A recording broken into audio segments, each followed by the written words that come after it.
हिंदुस्तान के भावी जिलाधिकारियों को सुप्रभात। हेलो फ्रेंड्स, मैं आपका दोस्त गणेश चंद्र पाल स्वागत करता हूं आपका आपके अपने learning platform M for mathematics के यूपीएससी सीसेट सेक्शन में। तो आइए स्टार्ट करते हैं आज की क्लास। और आज की क्लास में हम लोग परसेंटेज से रिलेटेड नेक्स्ट टॉपिक देखेंगे। तो आज के टॉपिक हम लोग देखेंगे पॉपुलेशन से रिलेटेड। ठीक है, पहला टॉपिक हमारा पॉपुलेशन से रिलेटेड है। इसमें कहा जा रहा है कि अगर मान लीजिए कि किसी शहर का जो पॉपुलेशन है, जनसंख्या है, वो पी है। अभी के लिए कितना है? पी है। ठीक है, एंड मान लीजिए कि यह R% की दर से क्या होता है? इंक्रीज करता है। तो हमें ये जो फार्मूला पढ़ना है, तो हमसे कहा जा रहा है कि तो पॉपुलेशन n ईयर के बाद कितना होगा, n साल के बाद पॉपुलेशन कितना होगा, ये हमें बताना है। तो इसका फार्मूला जो होता है वो होता है P इंटू 1 + R/100 पे पावर n। क्लियर रहेगा?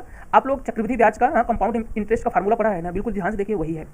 तो अगर बात करें, ये तो रहा हमारा n ईयर के बाद, मतलब अभी प्रेजेंट में p है, तो p के n साल के बाद कितना होगा? तो p into 1 + R/100 power n। अगर यही पूछा जाए कि अभी से प्रेजेंट टाइम से n ईयर एगो, मतलब n साल पहले कितना था जनसंख्या उस टाउन का, तो क्या हो जाएगा? p/1 + R/100 power n। बिल्कुल दिमाग में रखिएगा। आप ही सोचिए कि अगर कोई जनसंख्या अभी मान लीजिए कितना है, 100, और 5% की दर से वो बढ़ रहा है, मतलब कि 100 पे 5 साल में बढ़ रहा है, तो 5 साल बाद कितना, 1 साल बाद कितना हो जाएगा? 105। और अगर 1 साल पहले पूछें कितना रहा होगा? 95 या। लेकिन लॉजिकली समझने के लिए अगर आप देखें, तो यहाँ से एक चीज़ मैं ये समझाना चाह रहा हूँ कि अगर आप जनसंख्या पीछे जाएंगे तो जनसंख्या कम होगी। कम होने का मतलब p/1 + R/100 पे पावर n। और अगर आप जनसंख्या आगे जाएंगे तो जनसंख्या बढ़ेगी, तो उसमें क्या हो जाएगा? इंटू हो जाएगा। बस यही मैं समझाना चाह रहा था। यहाँ p/1 + R/100 पावर n होगा, और अगर जनसंख्या आगे पूछी जाएगी, मतलब आफ्टर पूछा जाएगा, p into 1 + R/100 power n। इस चीज़ को दिमाग में रखिएगा। आइए कुछ एग्जाम्पल करते हैं, तो चीज़ें और भी अच्छे से क्लियर होंगी। तो इस एग्जाम्पल हमसे कहा जा रहा है the population of town is 1,76,400। ठीक है, if it increase at the rate of 5% per annum, what will be the its population after 2 year hence, and what was it 2 year ago respectively. मतलब हमसे कहा गया है कि एक टाउन है, वहाँ की जनसंख्या टोटल कितनी? 1,76,400 है अभी प्रेजेंट में, और ये बढ़ कितने परसेंट रही भैया? 5% पर एनम से। पर एनम 5% बढ़ रहा है, पर साल 5% बढ़ जाता है। तो हमसे कहा जा रहा है कि 2 साल बाद उस गांव की जनसंख्या क्या होगी, उस टाउन की, शहर की जनसंख्या क्या होगी, और 2 साल पहले कितनी रही होगी, उन दोनों को कैलकुलेशन करके बताइए। तो इतना तो स्वाभाविक सी बात है कि भैया कि अगर अभी प्रेजेंट में 1,76,400 है, तो 5 साल बाद बढ़ रहा है तो ज़्यादा हो जाएगा। और दूसरी चीज़ कि 2 साल पहले जितना भी रहा होगा उससे 5% की दर से बढ़ करके ही तो अभी 1,76,000 हुआ है। इसका मतलब उसके पहले क्या रहा होगा? कम रहा होगा। ठीक है, लॉजिक समझ में आया? अब यहाँ से अगर देखिए, हमसे रिस्पेक्टिवली पूछा गया 5 साल बाद, 2 साल बाद और 2 साल पहले।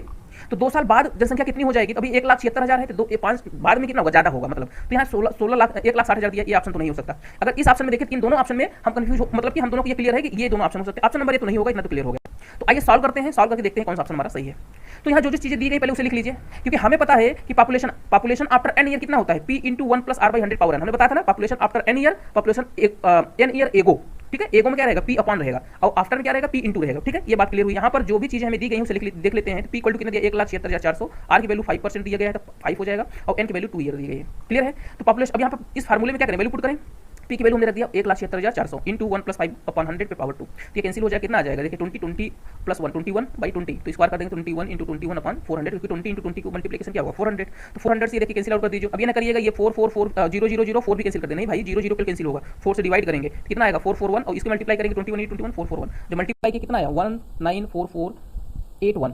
ठीक है, कितना आया? 19। ये नहीं रहेगा, एक 4 नहीं रहेगा, ये एक्स्ट्रा हो गया है, नहीं रहेगा। यहाँ सिर्फ रहेगा 19448481। क्लियर है? ये रहेगा। अब इसके बाद देखिए, अभी हमें क्या निकालना है? Population what was it's 2 year ago, मतलब 2 साल पहले की पॉपुलेशन निकालनी है। तो उसे देखिए, उसके लिए क्या फार्मूला यूज किया गया था? Population n year ago. तो उसके लिए फार्मूला हमारा था p/1 + R/100 power n। Clear है? तो यहाँ पर क्या हो जाएगा? p की वैल्यू कितनी? वही है सारी चीजें, तो वैल्यू पुट कर दीजिए 176,400/1 + 500 2। तो ये कितना हो जाएगा? तो 17644 इंटू 400/21 इंटू 21। ऐसे सॉल्व करें, कितना आ जाएगा? 1,60,000। तो 1,60,000 किस ऑप्शन में दिया गया था? तो ये 1,60,000 ऑप्शन नंबर देखिए, ये वाला मैच कर रहा है ऑप्शन नंबर बी में। तो इस तरीके से हमारा ऑप्शन नंबर बी क्या हो जाएगा? करेक्ट हो जाएगा। आई होप आप लोगों को समझ में आया होगा कि किस तरीके से हमें कैलकुलेशन करना है। कि जब भी हमसे ये पूछा जाए, पॉपुलेशन के विषय में पूछा जाए, तो इतना याद रखिएगा, पब्लिश की कंडीशन में पूछा जा रहा है, तो इसका मतलब वो आगे बढ़ेगा। और अगर इंक्रीज में हेंस पूछा जा रहा है या आफ्टर पूछा जा रहा है, इसका मतलब प्रेजेंट जनसंख्या से ज्यादा होगी। और अगर एगो पूछा जा रहा है, पहले का पूछा जा रहा है, बिफोर का पूछा जा रहा है, इसका मतलब उस प्रेजेंट की जनसंख्या से कम होगी। ठीक है, अगर मान लीजिए जनसंख्या घट रही है, तो घटने का भी कंडीशन है, उसे भी देखते हैं। तो उसके लिए हमने ये फार्मूला पढ़ना है। देखिए, डिप्रिसिएशन का फार्मूला पढ़ना है, इसका रिजल्ट ऑन डिप्रिसिएशन। ठीक है, यहाँ पर रिस्पेक्ट तो मशीन से रिलेटेड रहेगा, लेकिन ये भी याद रखिएगा, अगर जनसंख्या भी घट रही है तो यही फार्मूला लगा लेंगे। ठीक है, कोई दिक्कत? तो अब यहाँ पे देखिए क्या कर रहा है, let the present value of machine BP suppose it depreciate at the rate of 8% per annum. मान लेते हैं किसी मशीन की प्रेजेंट जो वैल्यू है वो कितना है, पी है, ठीक है, लेकिन वो उसका वैल्यू जो है घट रहा है कैसे, 8% पर एनम से।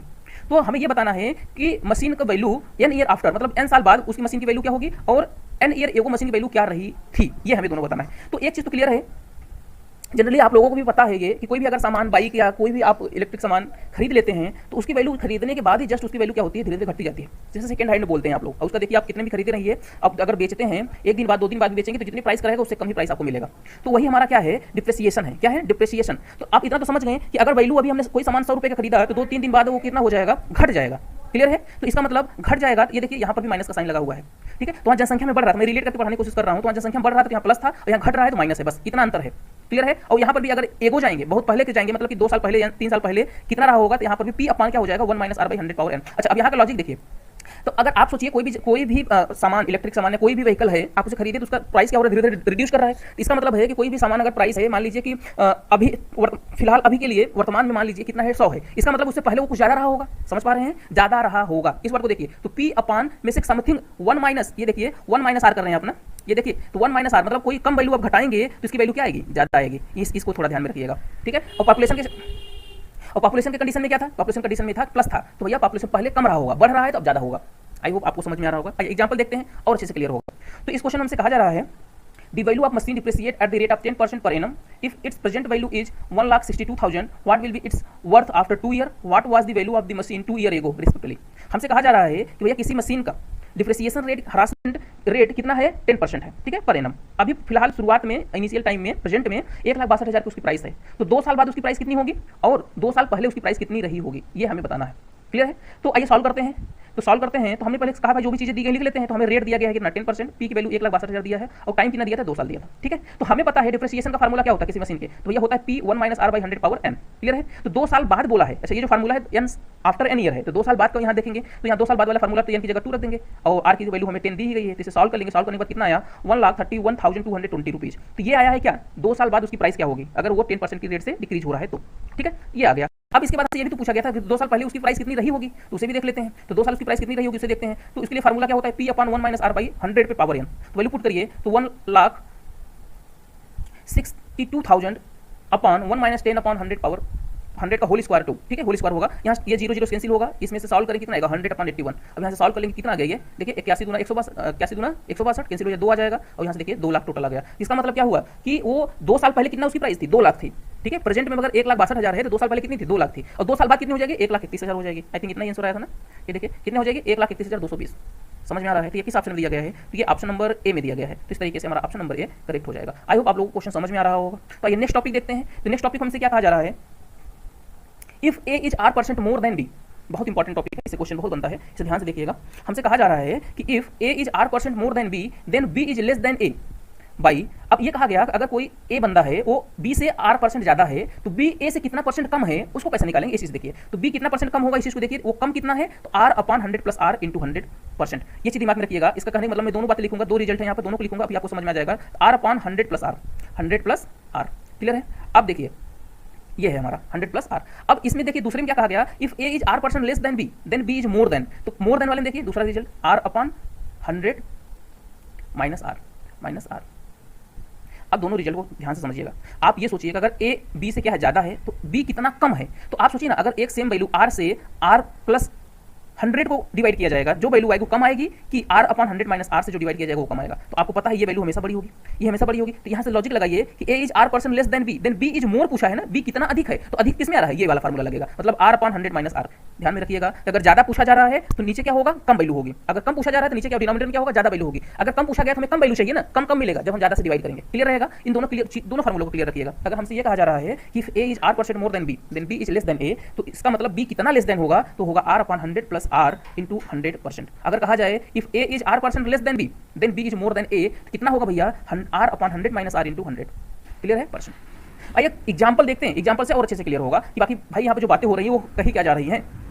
तो अगर हमें क्वेश्चन दिया एग्जांपल नंबर 4 में हमसे कहा जा रहा है a earn 100 by 3% more than b, how much percent does B earn less than A. ध्यान से सुनिएगा, A earn 100/3% more than B, मतलब ए की कमाई बी से 100/3% ज्यादा है, तो how much percent does B earn less than A, मतलब बी कितना परसेंट कम कमाता है ए से। ध्यान में रखिएगा, ऑप्शन जो है दिया गया है 20%, 22%, 25% और 27%। बिल्कुल ध्यान से सुनिए, ए ज्यादा कमा रहा है बी से, और बी के लिए बोला जा रहा है कितना कम कमा रहा है। कम कब कम कमाएगा, कब कम आएगा, हमने बताया था जब नीचे नंबर ज्यादा होगा। 100 प्लस आर करना है यहाँ पर, दिमाग में रहेगा 100 प्लस आर, बस लॉजिक क्लियर है। तो भैया हमें जो दिया है आर इक्वल टू कितने 100/3, तो हमें पता है कि if A is R percent more than B, then B is less than A by R upon 100 plus R into 100%। तो यहाँ पे वैल्यू पुट कर दीजिए, तो क्या हो जाएगा भैया, तो यहाँ 100/3 अपॉन 100 प्लस 100/3, मतलब R upon 100 plus R into 100। इसे सॉल्व करके 3 डिनोमिनेटर में आएगा, इसे 300 कर देगा, 300 और ये 3 कैंसिल हो जाएगा, 400। तो यहाँ कितना आ जाएगा 400, 100/400, 100/400 कितना बचेगा, 4 इंटू 100। तो यहाँ से डिवाइड हो कितना आएगा 25%। तो इसका मतलब क्या निकल के आया, इसका मतलब ये निकल के आया कि अगर ए बी से 100/3% ज्यादा है तो बी ए से 25% कम है, 25% कम कमाता है, मतलब ये लॉजिक रहेगा। यहाँ से हमारा ऑप्शन नंबर सी करेक्ट हो जाएगा। आई होप आपको समझ में आया होगा कि क्या लॉजिक है यहाँ पर। दूसरा क्वेश्चन देखते हैं और अच्छे से क्लियर होगा। इस एग्जांपल में देखिए, इसमें कहा जा रहा है if A salary is 30% less than B, then how much percent is B salary more than A. अब यहाँ कहा गया है कि अगर ए की सैलरी 30% कम है बी से, तो बी कितना परसेंट ज्यादा सैलरी रखता है ए से। ऑप्शन दिया गया 200/7%, 300/7%, ऑप्शन नंबर सी में 400/7%, ऑप्शन नंबर डी में कहा गया है 500/7%। तो आइए सॉल्व करते हैं। अब यहाँ से सीधे सीधे दिख रहा है आर की वैल्यू कितनी दी गई 30%, और यहाँ कंडीशन क्या दिया गया है, हमें लेस देन टाइप पूछा गया। क्या पूछा गया, B salary, sorry then how much percent B salary more than type पूछा गया है। मोर देन टाइप के लिए हमने क्या फार्मूला बताया था, आर अपॉन 100 माइनस आर, यही बताया था ना, R upon 100 minus R. Value put कर दीजिए, भैया कितना ज्यादा है, कितना ज्यादा 30 अपॉन 100 माइनस 30 इंटू 100, तो 30 अपॉन 70 बोले 100, 0 0 कैंसिल, 3/100 मल्टीप्लाई 300/7%। इस तरीके 300/7% किसमें, ऑप्शन नंबर बी में, हमारा ऑप्शन नंबर बी करेक्ट हो जाएगा। आई होप आप लोगों को वीडियो बहुत पसंद आया होगा। अगर वीडियो पसंद आया है तो वीडियो को लाइक कर दीजिए, अगर पहली बार आप चैनल पे आए हो तो चैनल को सब्सक्राइब कर लीजिए। तो आज क्लास में दोस्तों बस इतना ही, जय हिंद।